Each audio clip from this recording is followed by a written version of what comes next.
Hi hello welcome to Kavya's media. రీసెంట్గా తమ్మారెడ్డి భరద్వాజ్ గారు cinema producer, నటుడిగా, దర్శకుడిగా చాలా సినిమాలు కూడా చేసినట్టున్నారు.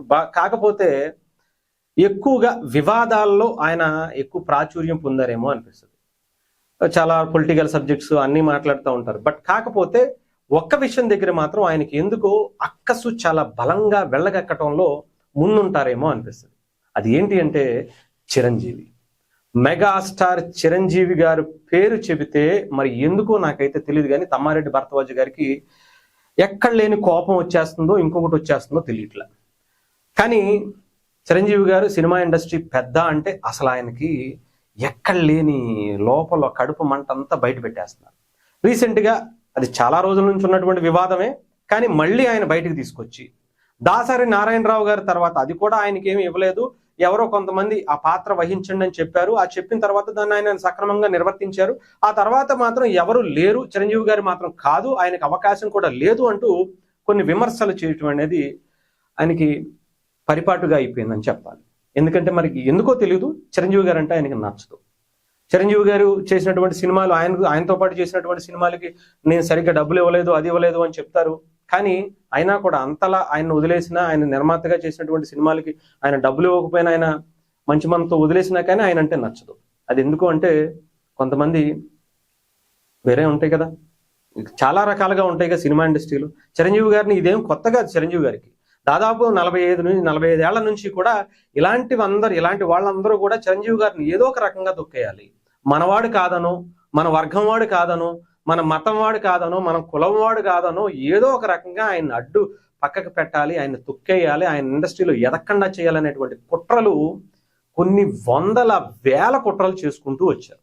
బట్ టాలెంట్ ఎక్కడున్నా సరే ఆ టాలెంట్ అనే దాన్ని ఆపటానికి ఎవ్వరి వల్ల కాదు. ఎందుకంటే ఆ టాలెంట్ ఎలాంటిదంటే సూర్యుడు లాంటిది. ఆ టాలెంట్ సూర్యుడు లాంటిది.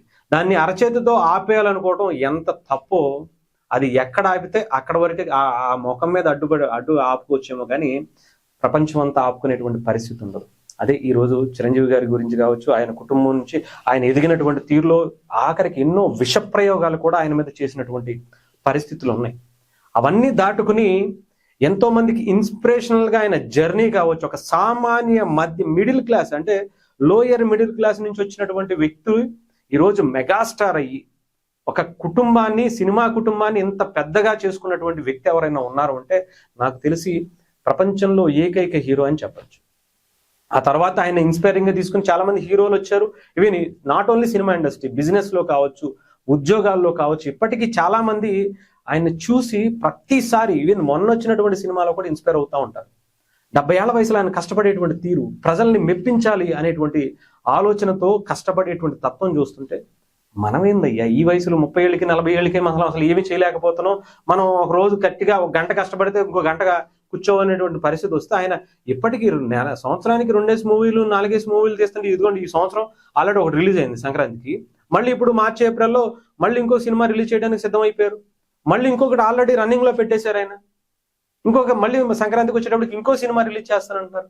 70 ఏళ్ల వయసులో ఆయన కష్టపడుతున్న లేదు, మనం ఏం చేయబోతున్నాం అని చెప్పేసి చాలా మందికి, నాలాంటి వాళ్ళకి కూడా ఆయన ఇంకా రేపటి తరానికి కూడా ఆయన ఇన్స్పిరేషన్ గా నిలిచినటువంటి వ్యక్తి. ఆయన గురించి కొంతమంది తమ్మారెడ్డి భరద్వాజ్ గారు కావచ్చు, ఇంకొకరు కావచ్చు, ఏదైనా కనుక్కోండి, ఎవరైనా కానివ్వండి, సినిమా ఇండస్ట్రీ పెద్ద ఆయనే అనేది ఇలా ఎవరో ఒకళ్ళు అక్కసుతో వద్దు అనుకున్నా, లేదంటే కాదు అని చెప్పినా, సినిమా ఇండస్ట్రీ వీళ్ళ కాదు అని అంటే అక్కడ అవును అవుతుంది అనేది వాళ్ళ భయం, వాళ్ళ బాధ, వాళ్ళ ఆక్రోశం, వాళ్ళ కడుపు మంట ఇక్కడ తెలుస్తుంది. ఆయన ఆల్రెడీ సినిమా ఇండస్ట్రీకి పెద్ద అనేది ఆల్రెడీ అందరి నోట వచ్చేసింది. బాస్ బాస్ బాస్ బాస్ అని చెప్పి మారుమోగుతుంటే వీళ్ళకి వెన్నులో వణుకు పుడుతుందేమో అనిపిస్తుంది.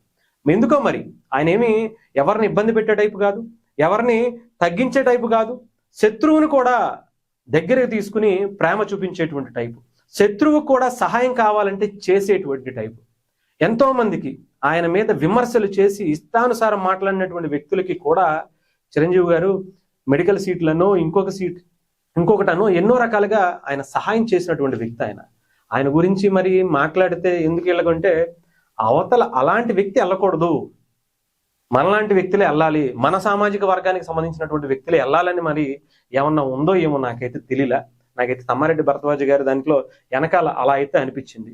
రీసెంట్ గా ఆయన మళ్ళీ వైసీపీకి సంబంధించినటువంటి భావజాలంతో వాళ్ళతో కొంతమందితో టచ్ లో ఉండి లడ్డూ ప్రసాదాల గురించి అసలు కల్తీయే జరగలేదంటూ కొన్ని మాటలు మాట్లాడినటువంటి మాటలు కూడా వచ్చాయి. మరి ఏమో చెప్పలేం, ఆయన బాధ ఏంటో, ఆయన కష్టం ఏంటో.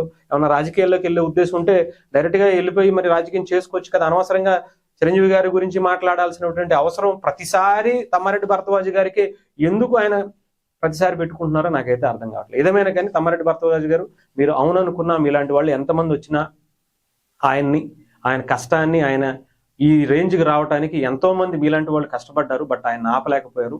ఇప్పటికీ చెప్తున్నాను కదా, ఆయనని మీరు ఎంతమంది, మీలాంటి వాళ్ళు ఎంతమంది వచ్చినా ఇప్పటికీ ఎప్పటికీ ఆయనే నంబర్ 1, ఆయనే బాస్, సినిమా ఇండస్ట్రీకి ఆయనే పెద్ద, అందులో ఎటువంటి సందేహం లేదు.